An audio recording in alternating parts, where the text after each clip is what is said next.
Are we live? We're live. We're live. Good morning, everybody. It's Tuesday morning here, and we are here for kettlebell training with RKC certified trainer David Hills. And Coach Kendra McLaughlin. How is everybody this morning? It's Tuesday. We're heading into the week. Going to start out today with a great workout, but today I want to talk about focus. And if you're anything like me, you like to find little distractions to keep yourself distracted when you're doing things that you don't necessarily like or are hard or difficult, you don't want to face them. That's what I do. So some tips on getting through that, or some ways to get through that, is have a plan ready for your day. Know what you're going to be doing. Set time aside for work, time aside for working your bodies, time aside for play, time aside for rest, and stick with the schedule as best as you can. The other thing that I will let you know is, or the thing that I'm trying to do, is stay away from social media during the day as best you can. I didn't do a good job with that yesterday, so I'll try again today. A lot of chaos and negativity going on, so it's easy to get hooked up in that. If you find yourself on Facebook getting hooked up in that, then you just need to stop and put it down and find something else to do to stay away from that type of thing, and stay focused on what you're doing. What are your goals? Why are you even doing what you're doing? Go back to your why, the reason that you're doing the task that you're doing, or working on a business, or whatever it may be. What other tips do you have for staying focused on your goals? Coffee helps. Coffee helps. We drink a cup of coffee in the morning, and at least to get us going, but we also work out. But staying focused sometimes is not easy. It does take some work, but you know, in order to get to your goals, you need to take aligned action, stay focused on what you're doing. And so today we're going to help with a workout to make our bodies and minds strong. And so let's get started. Good morning, everybody. Happy to have you here. I'm going to turn this light on. Hope everybody's doing well this Tuesday morning. We are here to motivate you, to inspire you, and hopefully you have a good workout regimen for the morning. We're just going to get warmed up here. It is 6 a.m. It's nice and early. We're just going to get our bodies going. We just got up out of bed, having your coffee now. You can get up and do this with us. Flicking water off your hands is what I like to call this one. Drop your shoulders down, bend your knees, and just let it go. I hold a lot of stress in my neck and shoulder area, so that one is a really good one to get that stress out. Heart openers. Tapping the body as we come around and as we open up our hearts, giving thanks and gratitude for everything that we have in our lives today, whether it's little, big, woke up this morning, whatever it is. We have a body, we're able to work out. So grateful to be able to do that. Shoulder rolls. Grab onto the tops of your shoulders here. Nice big circles to the back. Just getting that synovial fluid going in your shoulders before we start swinging that heavy bell up overhead or wherever we're swinging it.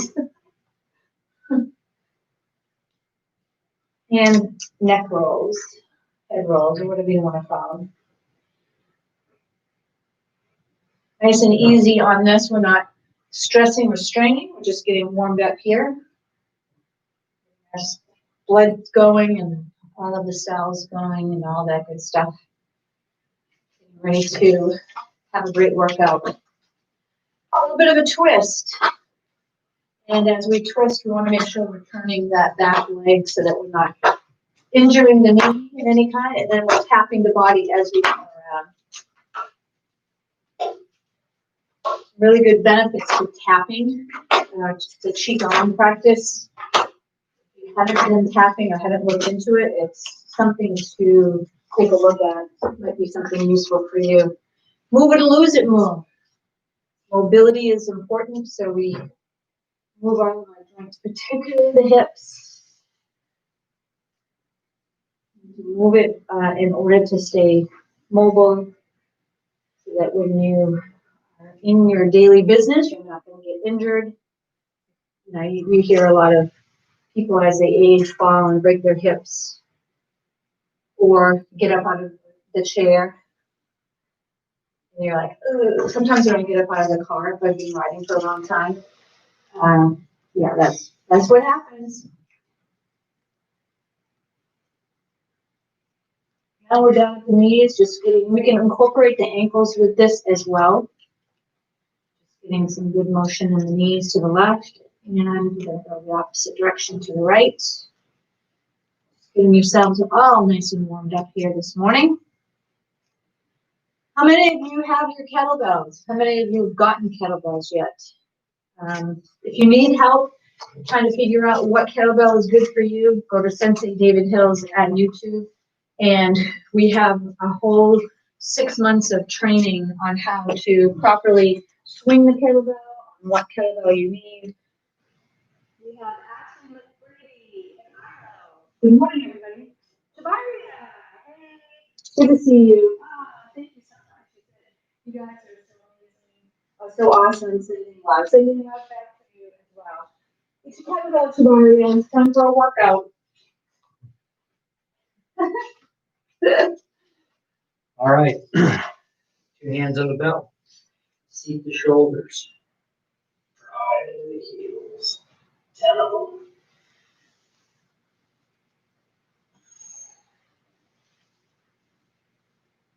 Tabaria is a good friend of ours, a mentor who lives in the UK from the Netherlands, actually. She's a beautiful family, but she's the most motivated and focused person that I know, one of the most, and always happy and positive. And if you haven't looked her up on Facebook, you need to look her up. It's Tabaria, Tjabaria. Now we're just using the power of our core. What do you call this one? Is there a specific name? I don't really have a name for it. Just passing it back and forth, side to side. Keep your shoulders seated. Keep your core fired. You can create a name for it if you like. This one, I know you have a different one for the hot potato, but this one kind of reminds me of the hot potato. All right, bring it to one side, other hand to your shoulder, hoist it up. This one we call the stall. You're going to stall the kettlebell up here at the shoulder.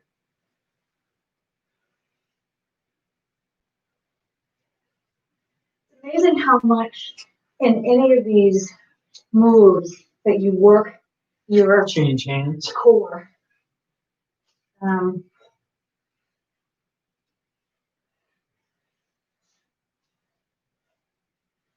That's where the power comes from. But it's also working on the connective tissue in your body as well. I'm going to adjust this.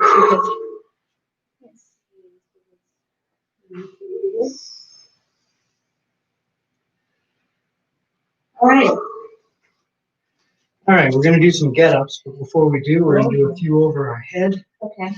So we're going to swing to the rack and press, just 5 on each side. Get our lockout position going on. Hips. Hips. 1.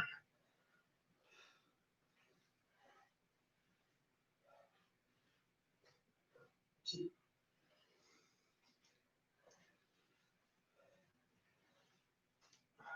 3.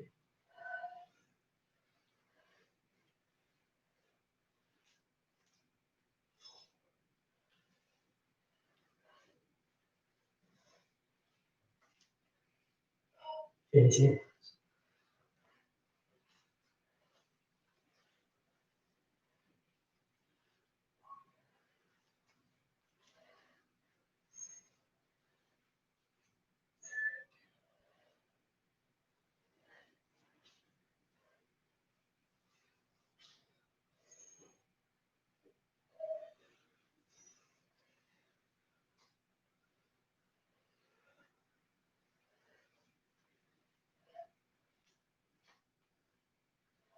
In, set it down. Now, take one arm and extend it over your head in a lockout position. Take the other arm, grab just below the wrist. You're going to pull down. You're going to, it's like you're pulling this arm down to the ground, but you're going to keep it locked until you can feel pulling down. Feel that in the heel of that same side. If you feel it in your elbow, you're not doing it correctly. Your elbow bends.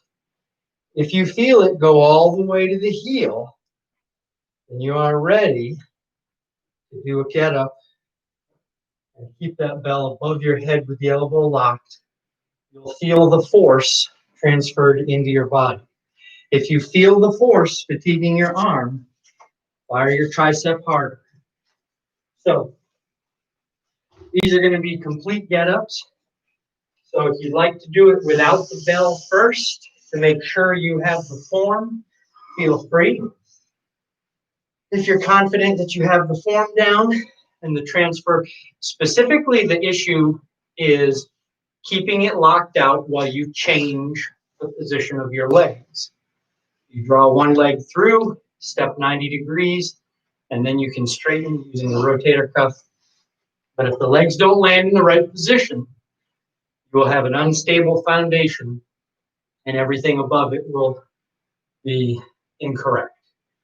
So take this slow, lie back, kettlebell halfway, under grip, roll towards it, lengthen the elbow, the other hand underneath, two-handed press to the ceiling, seat the shoulder.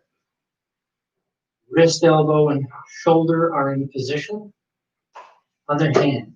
Now, it should already feel too heavy to do this with your arm. Make sure that your arm is locked and you're going to press and move to the shoulder, the elbow, to the hand. Now, keep the elbow locked, raise the hips. Pull the leg through, step 90 degrees, straight, lunge, return. Kick the hip over, make sure your eyes are on the belt. Step 90 degrees, now step the other leg through, sit the hip down. Elbow, shoulder, shoulder. Again. 1, 2, 3, lift. Step, step. Straighten. And raise. If you can do a third, do a third. If it feels too much, take the weight away.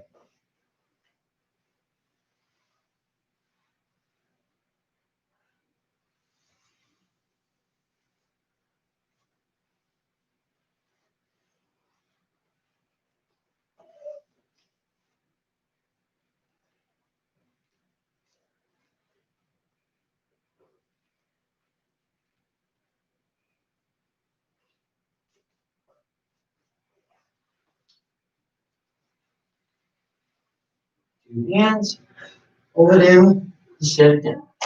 If it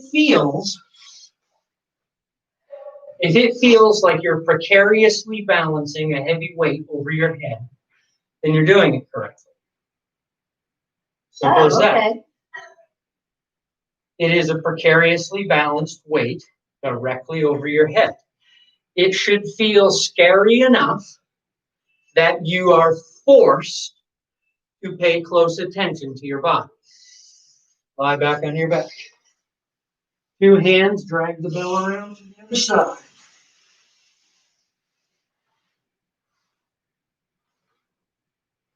Undergrip the bell. Roll towards it. Overgrip. Pull it to your back.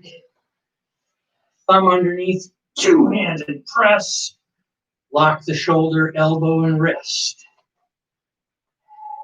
Other hand at 45. Now, one smooth motion. Press into the foot. Shoulder, elbow, hand. Lift the hips. Pull the legs through. Step. Straighten. Line. Step back. Kick the hip. Step 90. Step the leg through. Down. Back up. 1, 2, 3. Lift. Step. Step. Straighten. Raise. And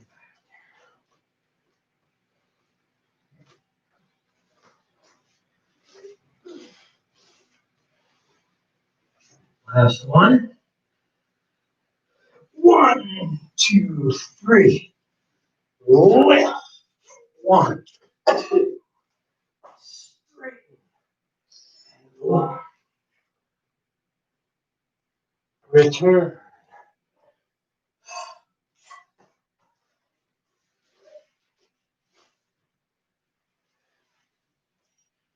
Two hands. Pull it in.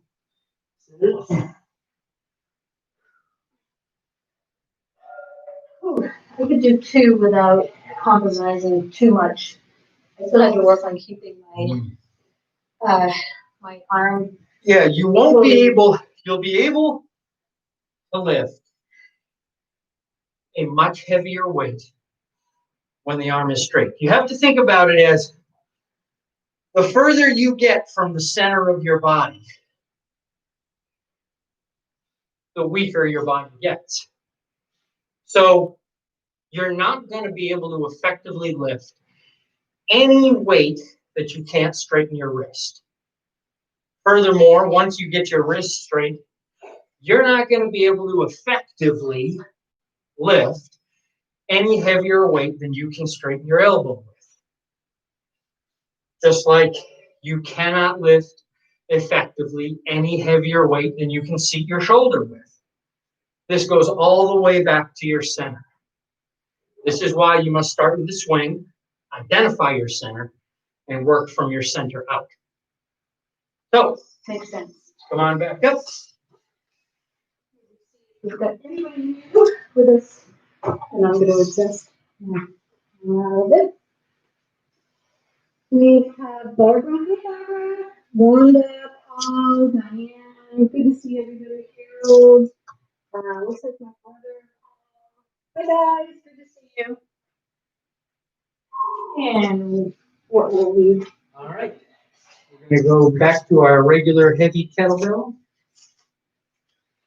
We're going to do some calves. So we're going to start with the kettlebell in a racked position for the first 2 sets. Second 2 sets, we're going to do it in a locked out position.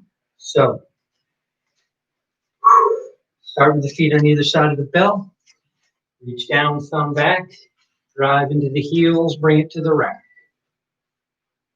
Make sure your feet point straight ahead, straight up. 1, 2. Focus on your big toe. 3,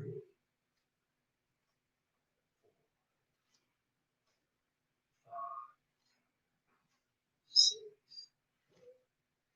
7, 8, 9, 10. Take your other hand, over grip the bell. Swing it across and rack to the other side. Again, feet forward. 1, 2, 3, 5, 6, 7, 8,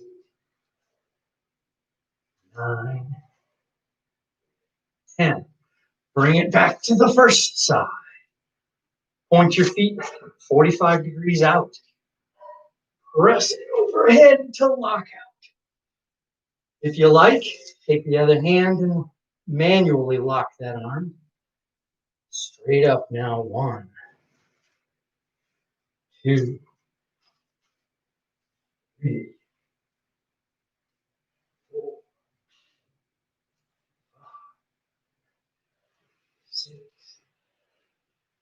7,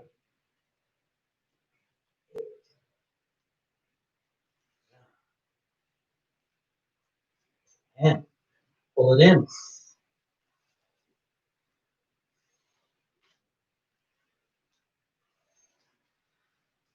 1, 2,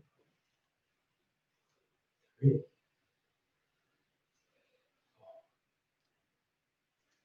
5. Feel yourself lifting the kettlebell with your feet.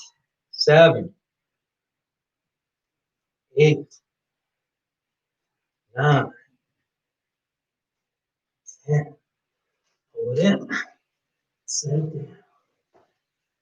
Now, if you're doing that exercise correctly, it feels like you're lifting the kettlebell with your calves. If you're doing it incorrectly, it feels like you're lifting your body with your calves.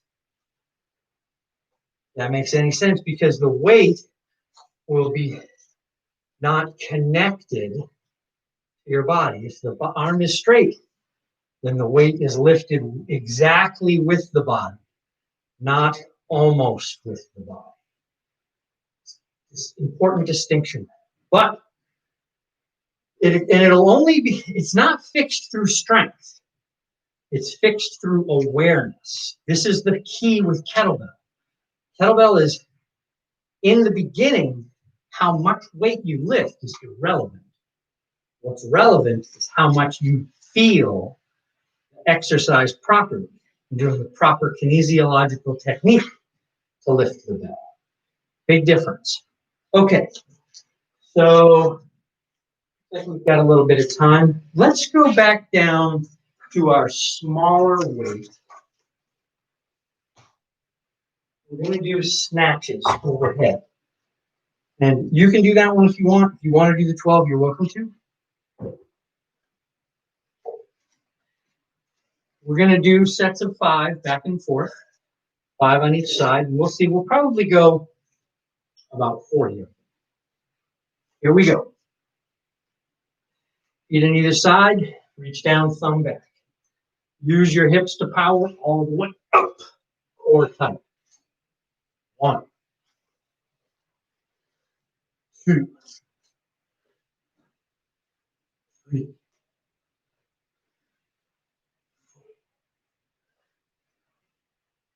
4, 5. Change hands. 2,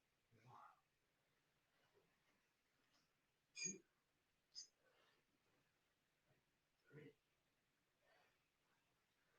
4, 5. Change hands. 1, 2, 3, 4, 5. Change hands. 1, 2, 3, 4, 5. Change hands. 1, 2, 3, 4, 5. Change hands. 1, 2, 3, 4, 5. Pull it in. Set it down.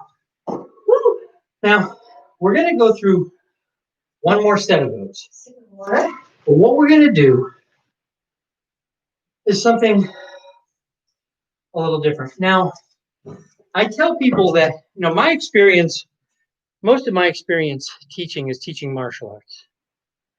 And there's something that's really interesting that happens when you teach weapons to people that are doing martial arts or to anybody. And that thing is that you think of the weapon as just another extension of your body. I have a bone here, and then a bone here, and then you think of the blade as another piece of your arm. So it doesn't move independently. It moves in conjunction with your entire core, right?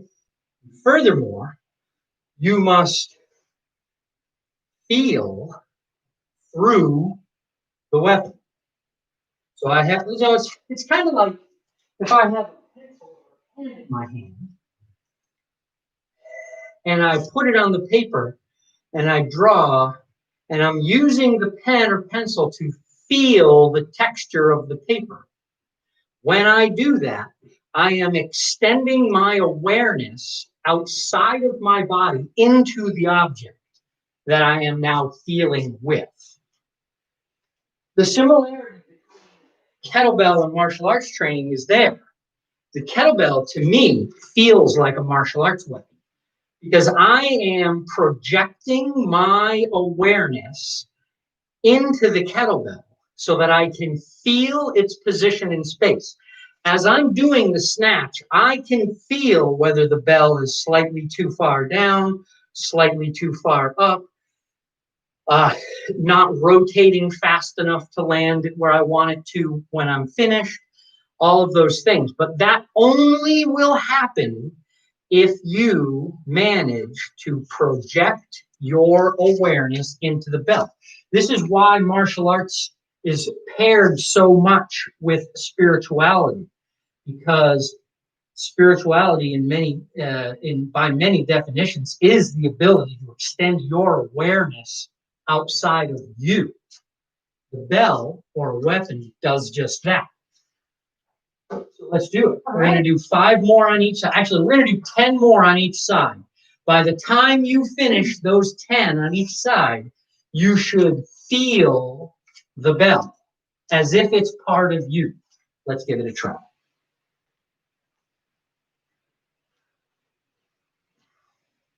1, 2, 3, 4, 5, 6, 7. Yep. 8. 9.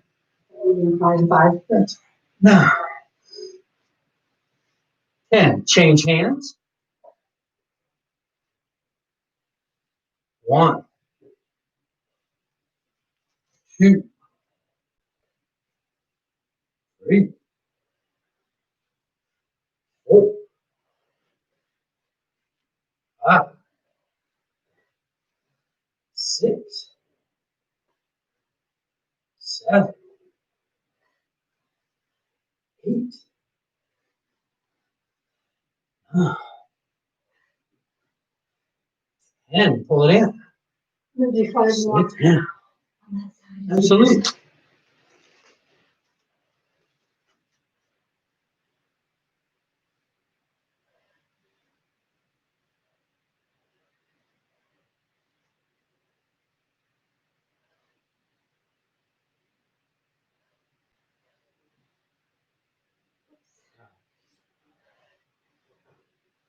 Good. That last one was better. Very good. All right. Nicely done. Cool. Thank you for the training. That's a good one. Diane Blackburn, Michael Morelli, Paul Butner. So happy to have you here with us this morning. So glad that you're here getting some inspiration, maybe inspiring you to get up and work your body, however it is that you do that, whether it's walking, yoga, weights, doesn't really matter.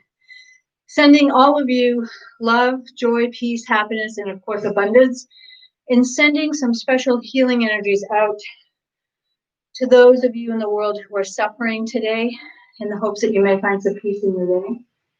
We really appreciate you joining us today. Today's inspiration was about focus and staying focused on your goal, getting rid of distractions, stay off I know we're on Facebook right now and Instagram, but in terms of like staying on there for extended periods of time, put it down, stay focused on what you're doing, what is in your life. Never mind the distractions around you. Go on social media, just don't talk to people. I hope everybody has a fantastic Tuesday. Thank you so much for joining us today. And we'll see you tomorrow morning, bright and early, 6 a.m. Eastern Standard Time for another great workout. Take care, everybody.